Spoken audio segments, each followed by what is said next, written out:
Psalm 35 is not a gentle meditation. It is a fierce, urgent cry from a soul caught in a storm of betrayal and injustice.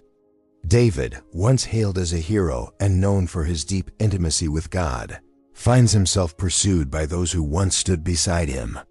He is not only physically threatened, but emotionally assaulted by false accusations, malicious slander, and cruel mockery. His name is being torn apart, not by strangers, but by people he once treated as brothers. In this moment of deep distress, David does not retreat into self-pity or rise in personal defense. Instead, he lifts his voice to God and asks for divine intervention. He pleads not as a king demanding justice, but as a servant in need of rescue. This is not merely a psalm of personal grief. It is a cry for heavenly justice in the face of earthly betrayal. Psalm 35 begins with an unflinching appeal. Contend, Lord, with those who contend with me. Fight against those who fight against me.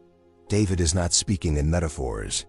These are the words of someone whose life is genuinely at risk, someone surrounded by hostility and deceit. Yet even in the face of so much opposition, he does not turn to his sword, he turns to his God. This posture reveals the depth of his dependence.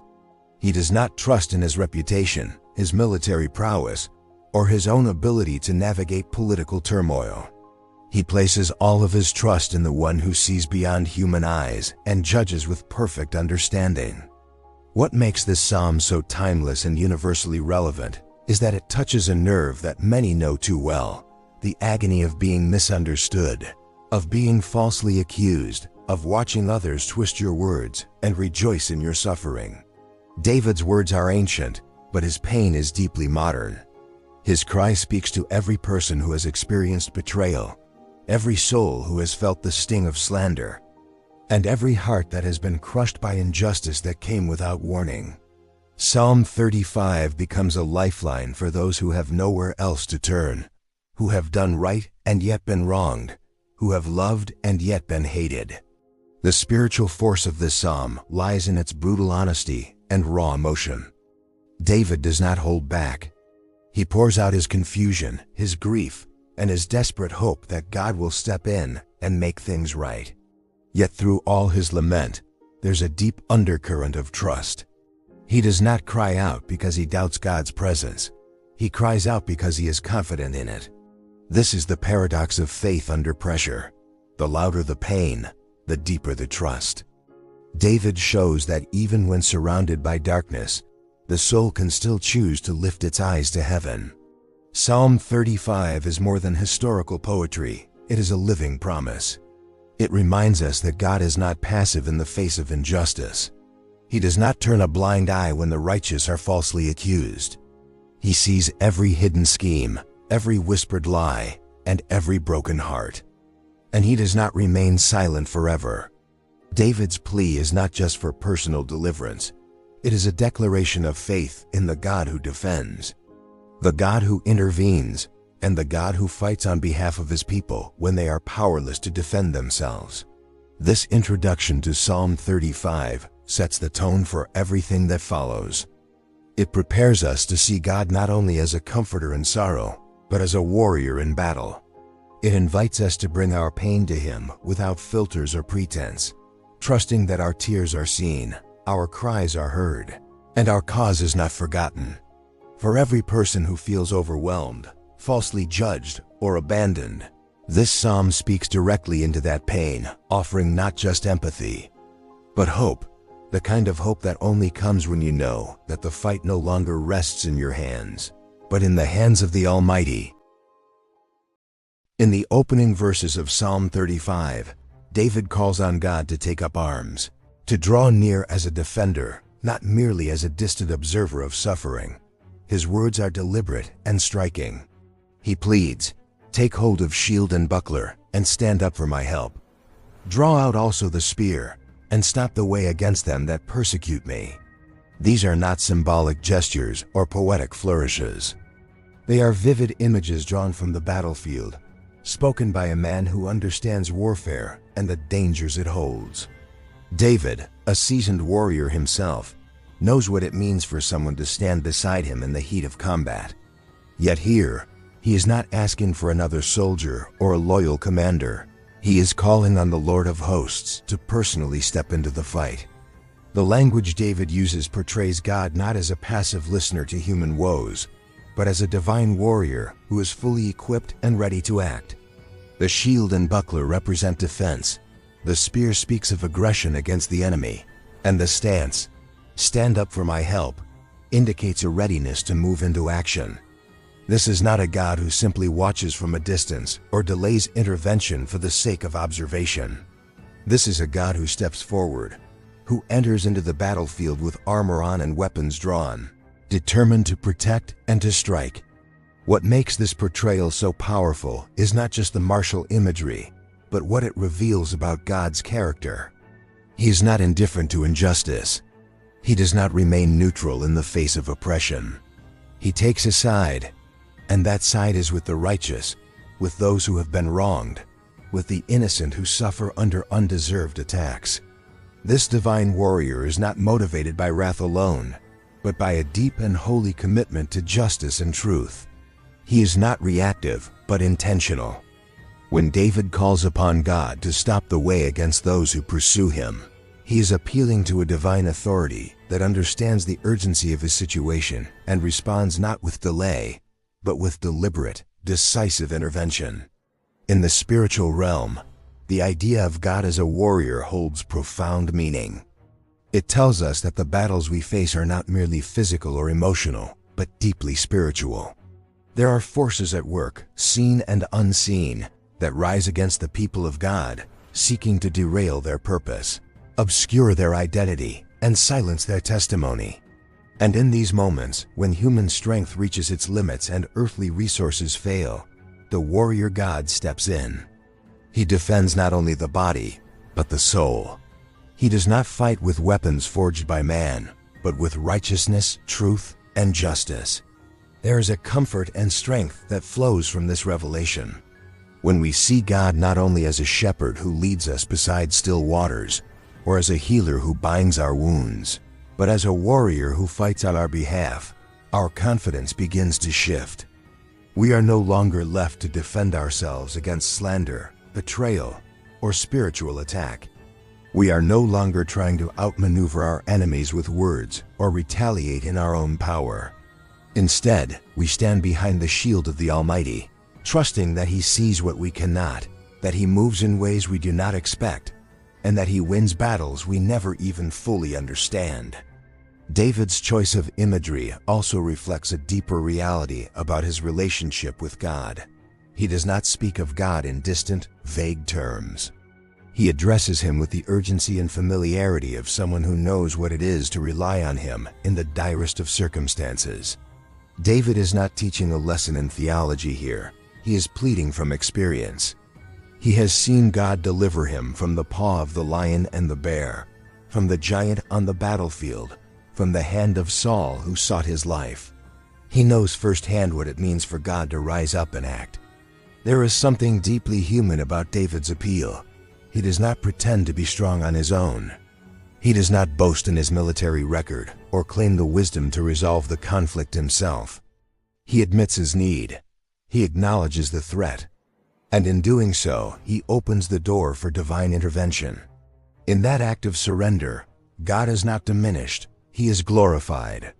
The warrior God does not come to the aid of the proud, but to the humble, to the one who knows that without Him, defeat is certain. The reality of God's intervention in battle is not limited to David's time. It is a present truth, a living reality for every person who finds themselves in a fight they cannot win on their own. Whether the attack comes through words meant to wound, circumstances designed to crush, or spiritual opposition intent on destruction, God remains a warrior. He remains willing to step into the arena, to defend His people, to silence the lies, to protect the heart, and to dismantle every force that dares to rise against His will. To believe in the warrior God is not to deny the presence of conflict. It is to declare that we are not alone in it. It is to recognize that God does not abandon us to the cruelty of others or the chaos of this world. He walks into the fray with purpose. He does not flinch when the battle rages. He does not retreat when the opposition seems overwhelming. Instead, he stands, shield raised, spear extended, declaring over his people, "I am your help, I will fight for you. You are not alone." There is a particular kind of pain that does not come from physical harm or visible wounds. It is the pain that strikes the soul when one's character is twisted, when intentions are misjudged, and when words are used as weapons. In Psalm 35, this pain is not abstract. It is personal, immediate, and raw. David, a man after God's own heart, is not suffering because of any wrongdoing on his part, but because others have chosen to malign him, to paint him in a false light, and to spread accusations designed to destroy his reputation and isolate him from the people he once served with honor. In verse 11, David writes, "False witnesses did rise up. They laid to my charge things that I knew not." This statement reveals not only the reality of the slander he faced, but also the shock and confusion that comes with such betrayal. He is not defending against a legitimate complaint or misunderstanding. He is being accused of things that are foreign to his conscience and alien to his behavior. The lies are not simply distortions, they are complete fabrications, brought forward by those who have no fear of God and no regard for truth. And in the face of such lies, David does not launch a counterattack. He does not descend into retaliation or attempt to clear his name by human means. He turns to God and places his honor into divine hands. To entrust one's reputation to God requires a depth of faith that does not come easily. Reputation is something deeply personal. It is the sum of how others see us, how they speak about us, how they remember us. When that is attacked, the natural instinct is to defend, to correct the narrative, to confront the liars and set the record straight. But David chooses a different path. He allows God to be his defender. He allows the truth to be protected by the one who sees every heart and knows every motive. This is not an act of weakness, it is a choice of strength. It takes great courage to remain silent when you are misrepresented, to remain calm when lies are spreading, and to remain faithful when the world around you has turned cold. David's restraint is not the silence of resignation, it is the silence of confidence. He trusts that God, who sees what no one else can see, will bring justice not in man's time, but in heaven's perfect moment. David's prayer reveals the torment of being falsely accused by people he once cared for. In verse 12, he says, "They rewarded me evil for good to the spoiling of my soul." The pain here is not only from the slander itself, but from the betrayal it represents. These were people David had shown kindness to. In their time of sickness, he had prayed for them. He had fasted. He had mourned as though for a brother or a mother. And now, when his trouble came, they turned on him with laughter, with mockery, with cruelty. The emotional toll of such betrayal is immense. It is not just a wound to the reputation, it is a wound to the heart. And yet, in all of this, David does not take revenge into his own hands. He does not call for the destruction of his enemies out of personal spite. His cry is not born from hatred, but from a longing for righteousness. He appeals to God as the righteous judge, as the one who weighs every word, measures every thought, and will bring to light what is hidden in darkness. In doing so, David sets a profound example for all who have faced false accusations. He teaches us that vindication is not our burden to carry. It is God's. When we are wronged, especially when we are wronged without cause, the temptation is to act out of emotion, to confront those who have hurt us, to demand explanations and retractions. But this can often lead us deeper into strife, dragging us into battles that drain our peace and cloud our judgment. David shows us another way, a higher way. He entrusts his name, his legacy, his truth to the one who never forgets and never misjudges. This does not mean that the pain disappears. David's words are filled with sorrow. He describes himself as one mourning, as one in sackcloth, as one bowed down with grief. His soul is not untouched by the accusations. But even in the midst of his sorrow, he chooses trust over retaliation. He allows the Lord to be his voice, his defense, his shield against the storm of slander. And this is the call for anyone who has ever been falsely accused, not to deny the pain, but to refuse to let that pain dictate your response. Not to ignore the injustice, but to hand it over to the one who judges justly. When others speak falsely about you, when your motives are questioned, when your good deeds are twisted into evil, know that God sees. He not only sees the wrong done to you, but he sees your heart, your restraint, your choice to trust him instead of reacting in anger. And in his time, he will answer. He will silence the lies. He will restore what was taken, and he will lift you up in honor. David's life testifies to this truth. Though he was maligned and hunted, accused and betrayed, he was never abandoned by God. The same mouth that cried in pain in Psalm 35 would later sing with joy, praising the God who rescues, who redeems, and who makes all things right. And that same God remains faithful today. There are moments in life when silence is not a choice born from peace, but a necessity formed in the crucible of pain.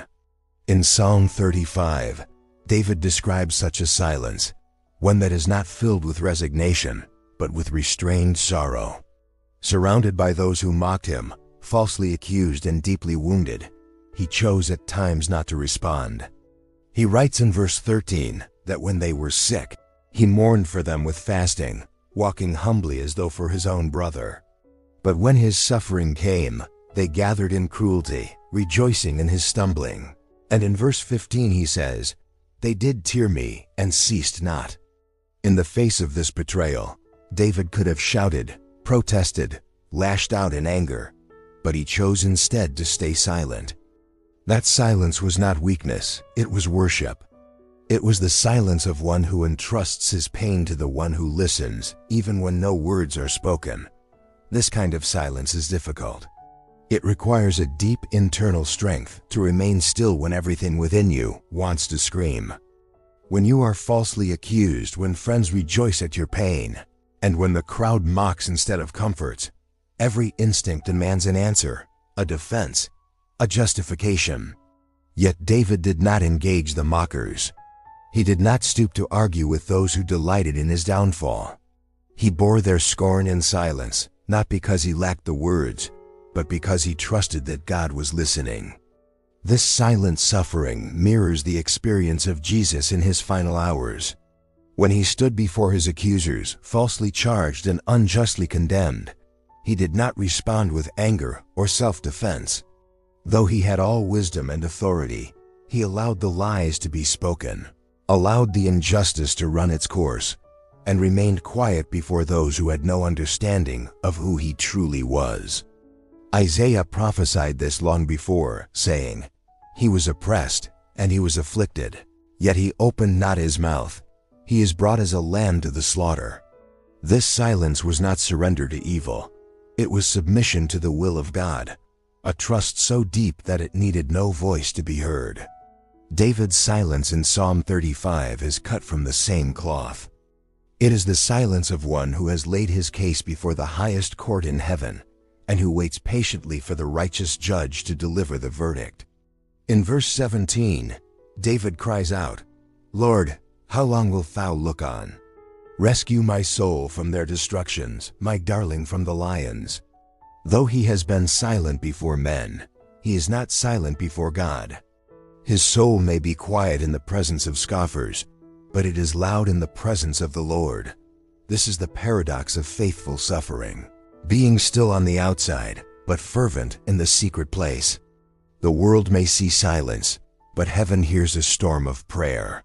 When David says in verse 22, "Thou hast seen it, O Lord," he is not reminding God, but reassuring himself. The silence he kept in front of men was not emptiness. It was filled with the knowledge that God sees, God hears, and God cares. The pain was not unnoticed. The tears were not wasted. Every mocking word, every sneer, every betrayal was observed by the one who never slumbers. David's quietness was not a void, but a form of worship, a declaration that God's timing, God's justice, and God's vindication are worth waiting for. There's a profound comfort in knowing that God hears every cry, even those that are never spoken aloud. The prayers that are whispered in the dark, the tears that fall with no witness, the aching of a heart that words cannot express. All of these are gathered by the Lord and held with care. Silence does not disqualify the prayer. It does not diminish the plea. In fact, it often amplifies it in the courts of heaven. When we choose not to defend ourselves before men, we make room for God to defend us in His way and in His time. This truth challenges the human impulse for immediate resolution. We want the pain to end now, the injustice to be corrected now, the slander to be silenced now. But God often works in quiet, unseen ways, weaving justice and mercy together in a timing that surpasses our own understanding. When David remained silent, when Jesus refused to answer his accusers, they were not abandoning justice. They were entrusting it to the one who executes it perfectly. For anyone walking through a season of silent suffering, where your voice feels unheard, your heart misunderstood, and your loyalty repaid with cruelty, know that you are not alone. Your silence is not void of value. Your quiet trust is not unnoticed.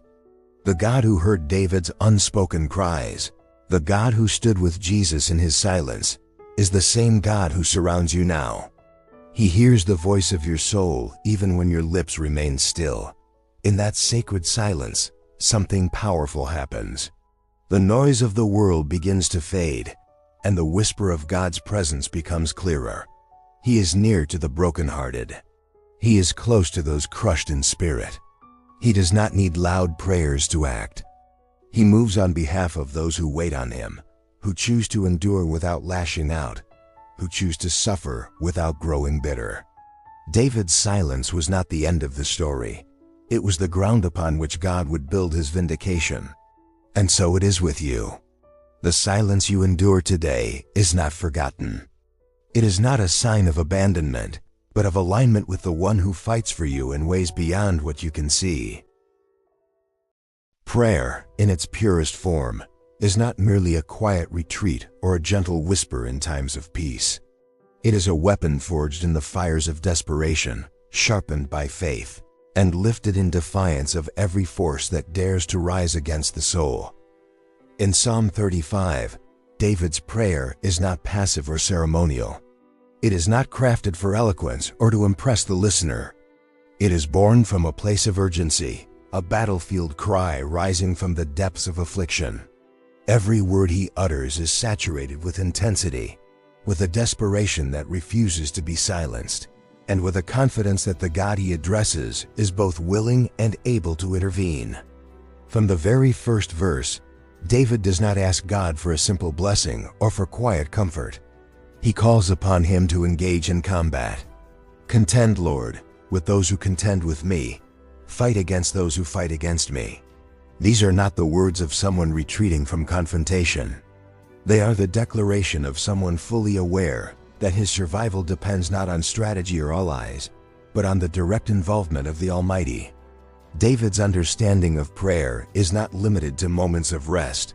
It extends into the heart of conflict. For him, prayer is not separate from battle, it is the battle. As the psalm unfolds, David's petitions are layered with honesty and passion. He holds nothing back.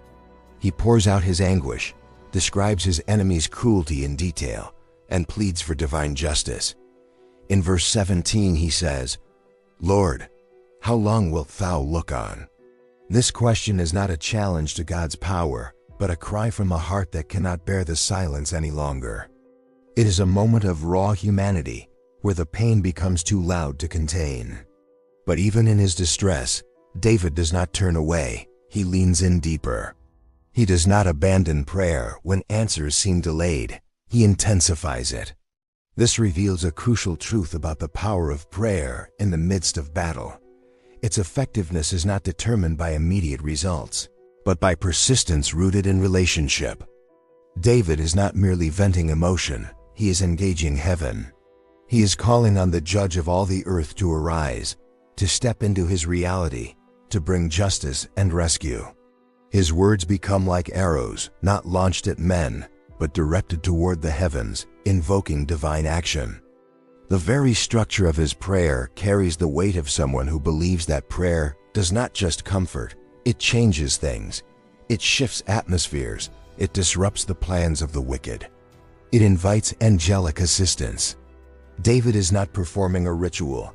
He is making war through words, words shaped by faith, words filled with the authority of someone aligned with the heart of God. In the invisible realm, prayer has always been a force that moves more than we can comprehend. It is through prayer that the heavens are stirred, that angels are sent, that battles are won without a single sword being drawn. When David cried out, he was not speaking into empty air. He was aligning himself with a divine strategy, one that does not always mirror human logic, but that never fails to accomplish its purpose. In prayer, David was not retreating, he was advancing. He was gaining ground in a way that only those who understand the nature of spiritual warfare can fully grasp. His prayers in Psalm 35 were not sanitized or carefully composed.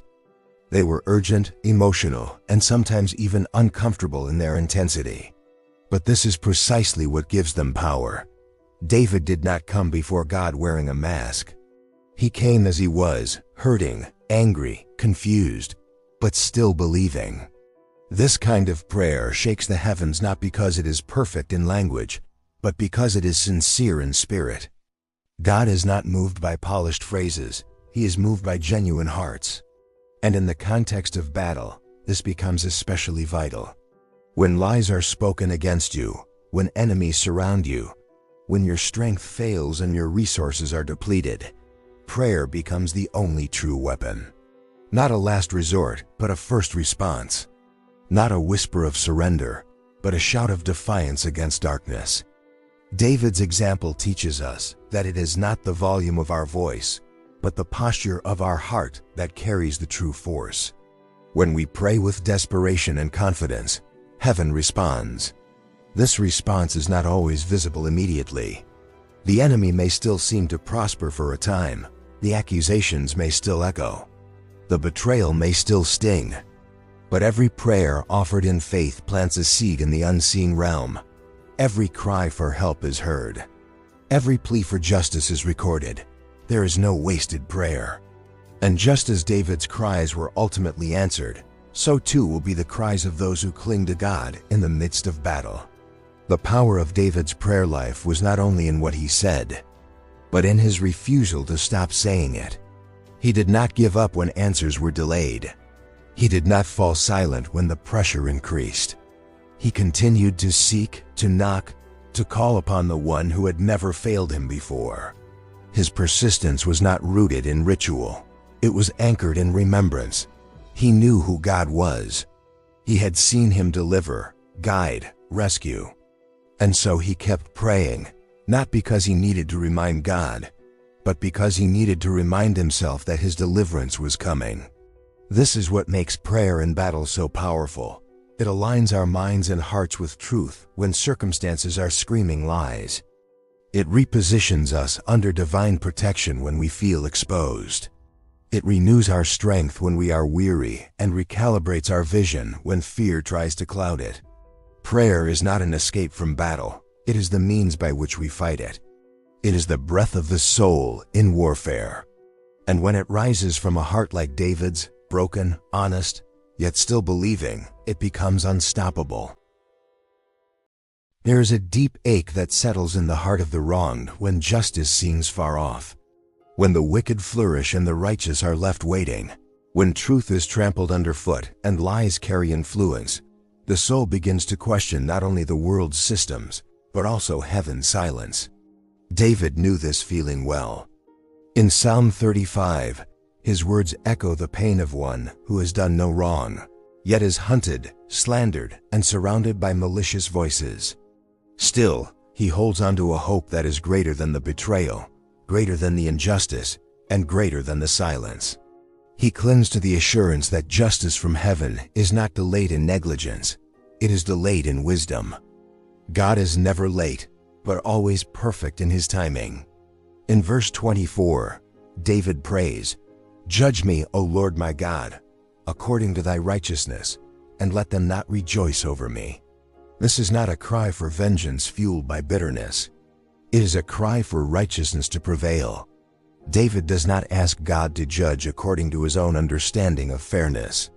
He appeals to divine righteousness, to a justice that is pure, impartial, and beyond corruption. In doing so, he acknowledges that the justice he seeks can only come from above. It cannot be manufactured through manipulation or secured through human intervention. It must descend from heaven, shaped by the hand of the one who sees not only actions, but motives, not only behavior, but the heart behind it. This kind of justice is not impulsive or reactive. It is deliberate. It is full. It is often slow by human standards, not because God delays for no reason, but because his justice is never surface level. He overturns the plans of the wicked in ways that are complete and irreversible. What may seem like delay is often a gathering of truth, a weaving together of unseen threads, a positioning of people and moments so that when justice comes, it is not partial, but perfect. David's prayer reveals his longing for this kind of justice, not simply that his enemies would fall, but that the truth would be known and that God's righteousness would be exalted. In verse 26 he says, "Let them be ashamed and brought to confusion together that rejoice at mine hurt."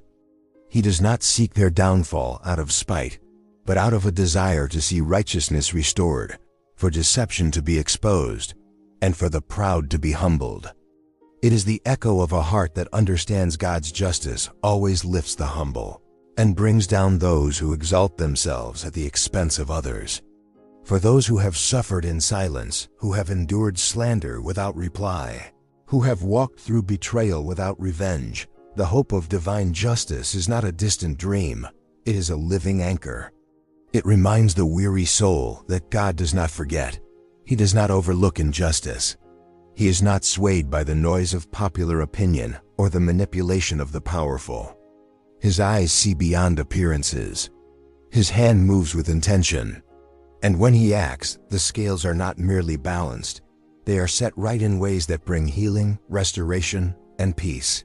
There is a deep beauty in the justice of God, because it does not only correct wrongs, it transforms hearts. It does not merely punish the wicked, it offers a path for redemption. But when that redemption is refused, when hearts remain hardened and deceit continues, God acts with decisive authority. In Psalm 35, David is not asking God to be cruel. He is asking God to be just. He is asking for truth to prevail, for the lies to be silenced, for the snare to be broken.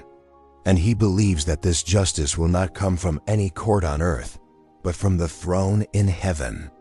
That belief is not born from naive optimism, it is the fruit of experience. David has seen God act before. He has witnessed the fall of giants, the scattering of enemies, the lifting of the faithful.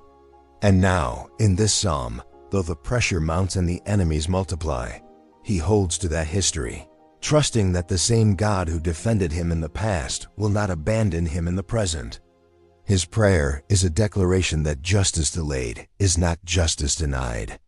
It is a statement of faith that heaven has not gone silent, but is preparing to speak with power. For those today who feel like justice is too far away, who see the wicked advancing and the righteous suffering, Psalm 35 stands as a reminder that God is not idle. He is patient, but not passive. He is waiting, but not indifferent. And when his justice comes, it will do more than expose the falsehood. It will vindicate the truth. It will silence the accusers and restore the honor of the faithful. It will remind the world that the judge of all the earth still rules, still speaks, and still delivers. David does something profoundly counterintuitive in Psalm 35. He praises God not after the conflict is resolved, but while he is still surrounded by enemies, still wounded by betrayal, and still waiting for vindication.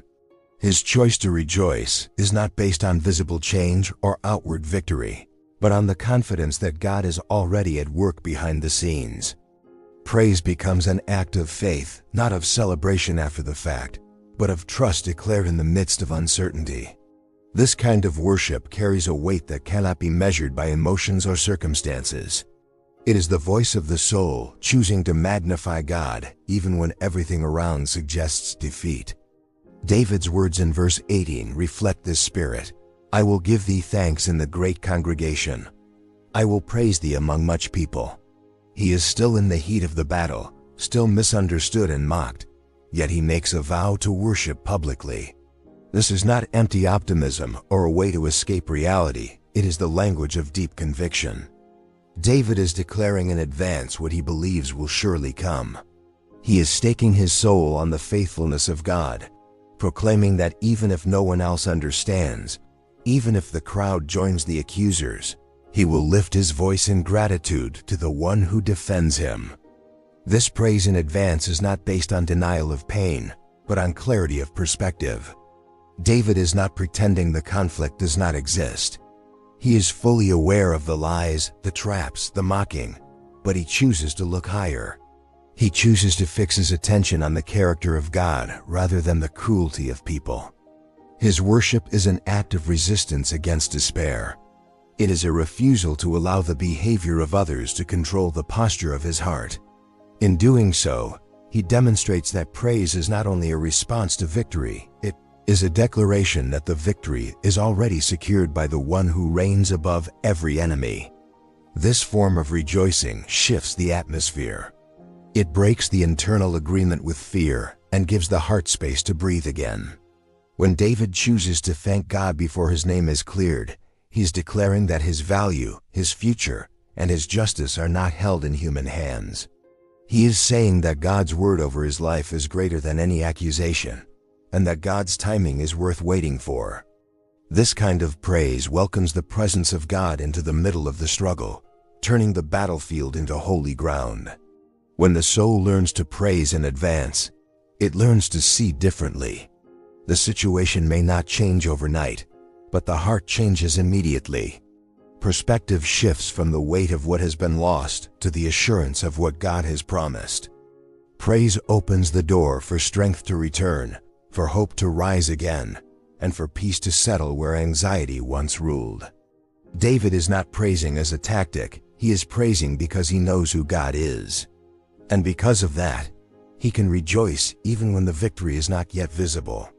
Psalm 35 teaches that worship in the midst of the storm is not just possible, it is powerful. It tells us that the most honest songs of praise are often sung with tears still in the eyes and questions still unanswered.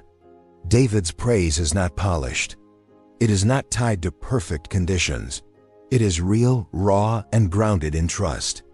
By lifting his voice before the battle ends, he reminds us that God is worthy of praise not only when the story is complete, but at every point along the way, especially in the darkest hours, when faith alone carries the melody. There is a sobering reality woven throughout the scriptures, a truth that stands as both a warning and a reassurance. The schemes of the wicked often become the very instruments of their downfall. This theme echoes with unmistakable clarity in Psalm 35, where David paints a vivid picture of enemies plotting in secret, laying traps, and devising harm with meticulous cruelty. He does not exaggerate the danger or minimize the pain. Instead, he presents it with raw honesty. In verse 7, David says, "For without cause have they hid for me their net in a pit, which without cause they have digged for my soul." He speaks not in metaphor alone, but from lived experience. These traps are not abstract. They are intentional efforts to destroy his life, reputation, and peace.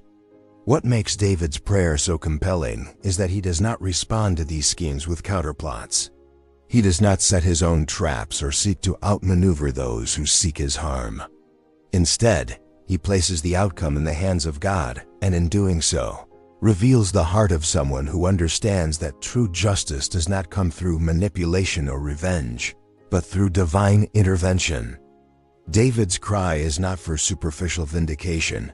It is a call for God to overturn the plans of the wicked in a way that only He can. And the response from heaven is not indifference. Throughout the psalm, David expresses confidence that those who dig pits for others will ultimately fall into them themselves. This pattern is not unique to Psalm 35. It is a recurring thread throughout the biblical narrative.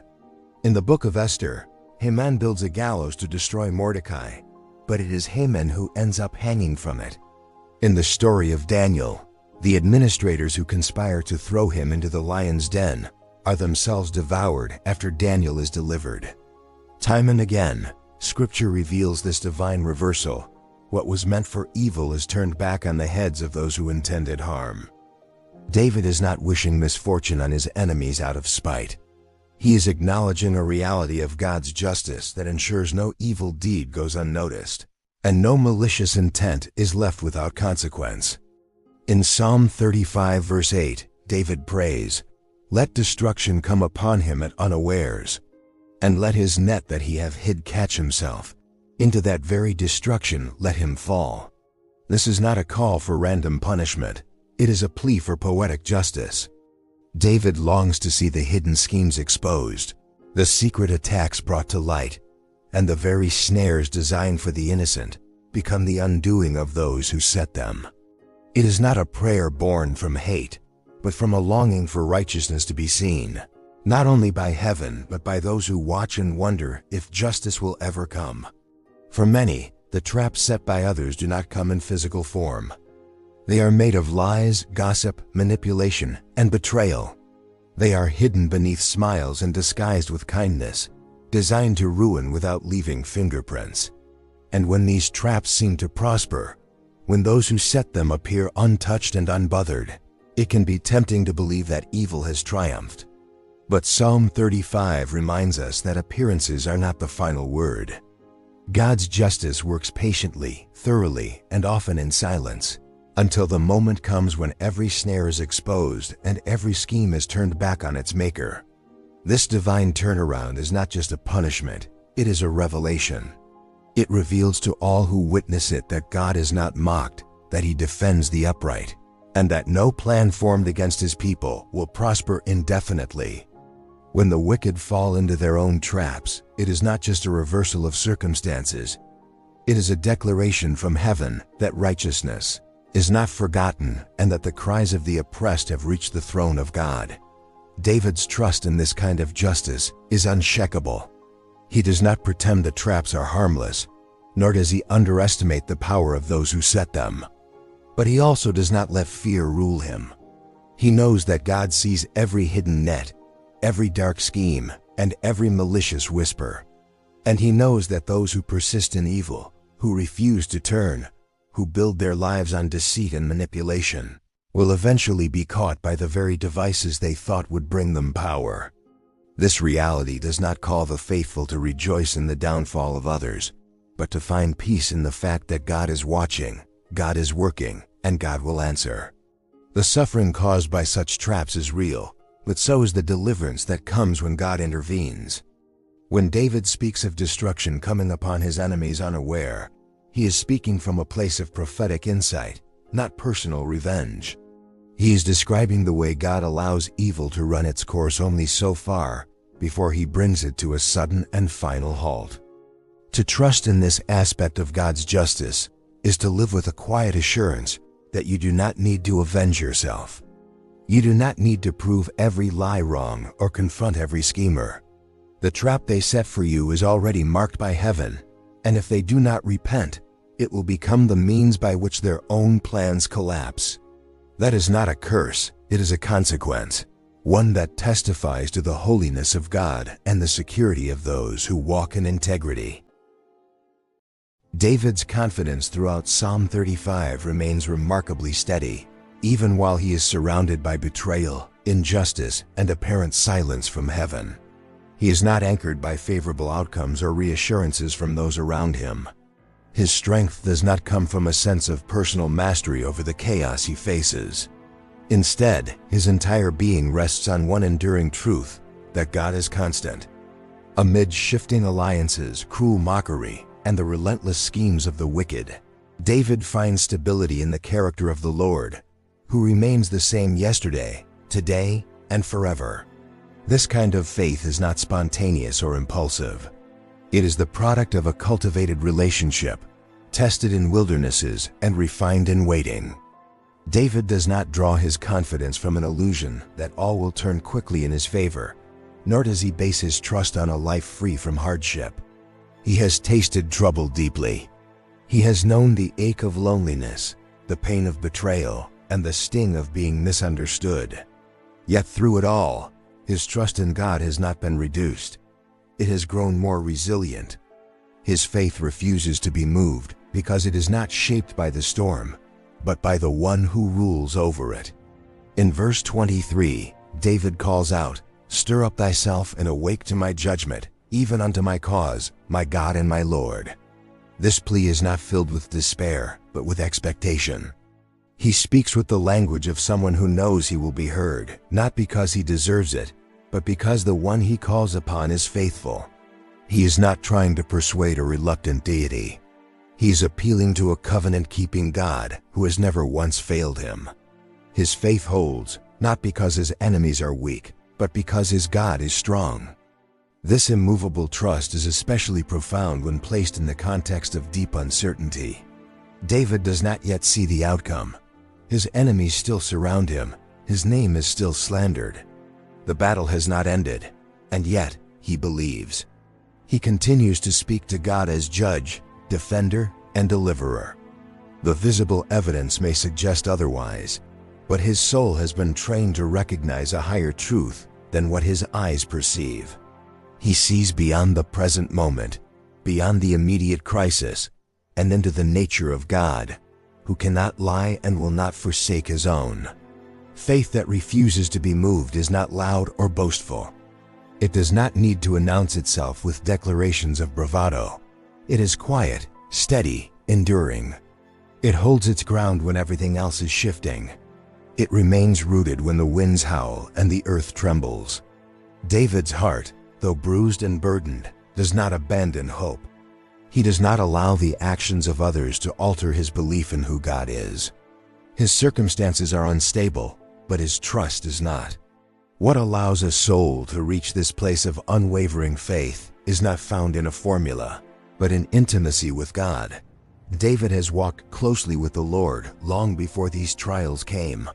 He learned to trust in the pasture, to worship in the wilderness, to cry out on lonely nights. This history with God becomes the bedrock of his present strength. He remembers how God delivered him from lions and bears, how he brought him victory over Goliath, how he preserved him from the hand of Saul. And so, when the current battle threatens to overwhelm, he does not panic, he remembers. This remembrance is not mere nostalgia. It is a spiritual weapon, a declaration that if God has been faithful before, he will be faithful again. David's faith is not blind, it is informed. It draws from the reservoir of past encounters and declares, God has not changed. This is why his soul remains unmoved. He does not need the world around him to shift before he feels secure.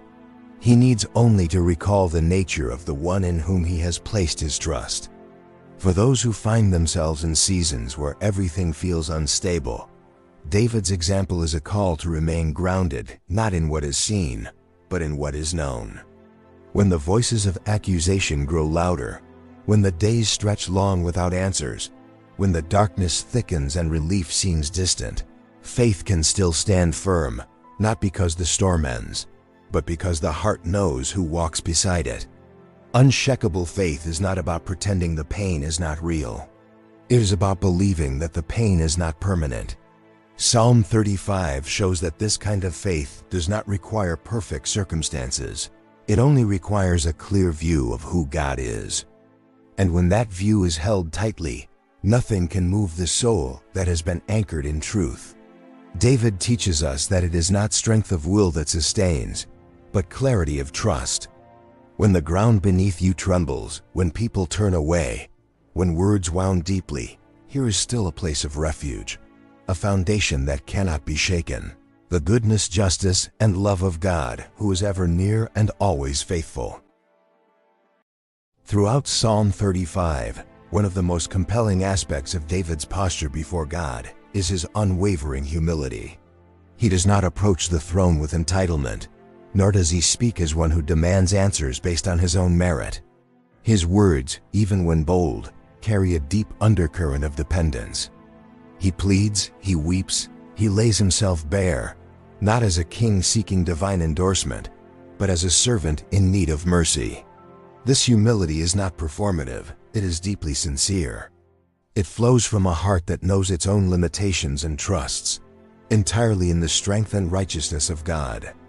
In the midst of betrayal and injustice, David does not take matters into his own hands. He does not plot retaliation or assert his own virtue as a reason for God to act. Instead, he bows low, not before men, but before the one who sees all, knows all, and judges all in truth. Humility in this psalm is not passive resignation. It is not weakness clothed in spiritual language. It is power submitted to divine will. David had every opportunity to fight his enemies through force, to justify himself before the crowds, to use his position and influence to correct the false narratives being spun against him. But he does none of that. He chooses instead to humble himself before God and allow divine justice to speak on his behalf. This decision is not born from defeat, but from wisdom.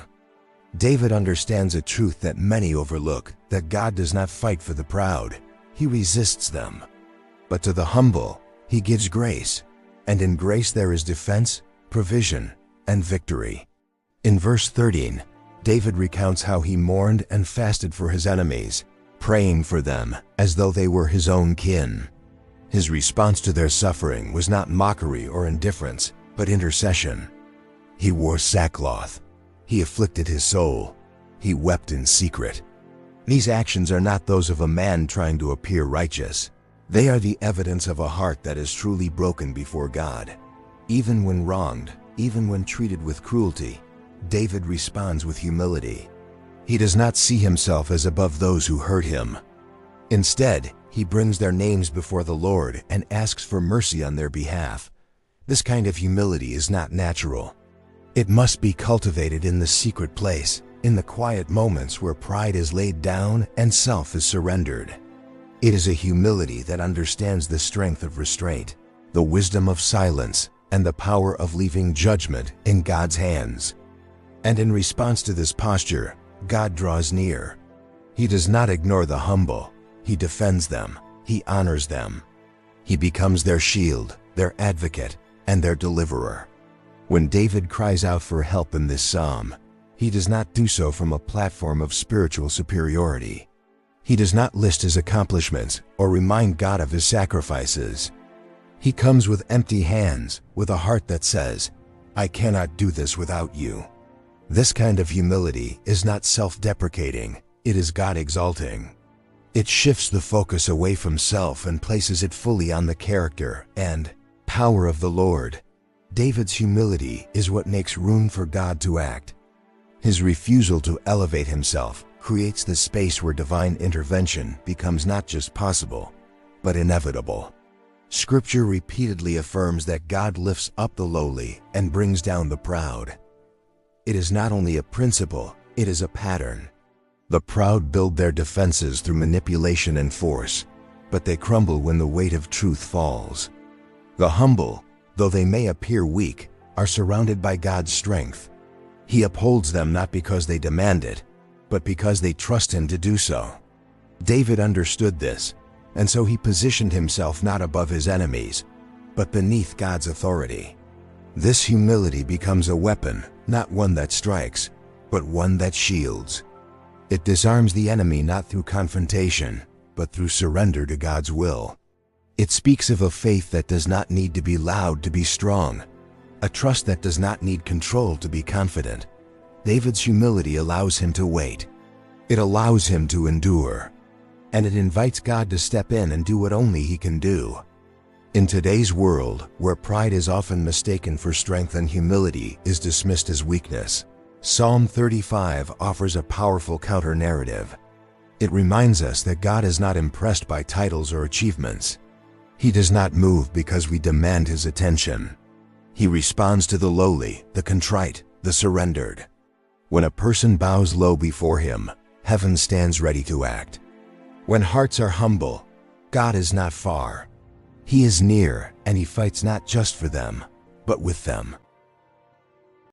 Victory, in the eyes of David, is never the result of personal strategy or strength. Even after enduring betrayal, injustice, and relentless opposition, even after lifting countless prayers and maintaining faith through silence and sorrow, David does not stand at the end of Psalm 35 with a triumphant declaration of self. He does not boast in his endurance, nor does he celebrate his survival as the work of his own hands. Instead, his voice rises in one direction only, toward heaven. He closes the psalm not with a celebration of personal resilience, but with a chorus of praise that affirms one absolute truth: the victory belongs to the Lord. In verse 27, David declares, "Let them shout for joy and be glad, who favor my righteous cause. And let them say continually, Let the Lord be magnified, which hath pleasure in the prosperity of his servant." Even as the dust of conflict settles, his attention is not on the defeat of his enemies or the restoration of his name. It is fixed on magnifying God, on lifting the name of the one who brought him through, who fought for him, who vindicated him when he had no voice. This is the mark of a heart truly aligned with heaven, not one that seeks glory, but one that gives it away freely to the rightful source. David's closing praise is not casual. It is filled with joy, with conviction, with unashamed celebration of God's goodness. He is not simply relieved that the conflict is over. He is overwhelmed by the faithfulness of the Lord who carried him through. He does not minimize the pain he endured, but he puts it in its proper place, beneath the greater reality of divine intervention. And in this, David sets a pattern for all who come through their own battles. When deliverance comes, when justice is finally seen, when restoration arrives after seasons of sorrow, the response is not pride, it is praise. It is thanksgiving that recognizes that without God, none of it would have been possible. In verse 28, David continues, "And my tongue shall speak of thy righteousness and of thy praise all the day long." This is not a fleeting moment of gratitude, it is a lifestyle of worship. David does not view the end of his trial as the end of his dependence on God. If anything, his deliverance deepens his commitment. The God who fought for him in secret deserves public honor. The victory, though experienced personally, becomes a testimony to be shared with others, a declaration that God is not distant, not indifferent, but actively involved in the lives of those who trust him. This final act of praise transforms the entire psalm. It shifts the tone from desperation to celebration, from pleading to proclamation. It reaffirms that the story was never about David alone. It was about the righteousness of God, about his justice, his timing, his mercy, and his glory. David's voice becomes a witness, not just of pain, but of divine power. And in lifting his voice, he invites others to do the same, to join in the declaration that when God fights for you, nothing can stand against you. If you found this message meaningful, uplifting, or encouraging in any way, I invite you to subscribe to this channel so you never miss another word of truth and hope. Like this video to help others discover it more easily. Leave a comment below to share how it spoke to your heart, and most importantly, share it with someone you love. You never know who might be in the middle of their own Psalm 35 moment, waiting for the reminder that the battle is not theirs, but the Lord's.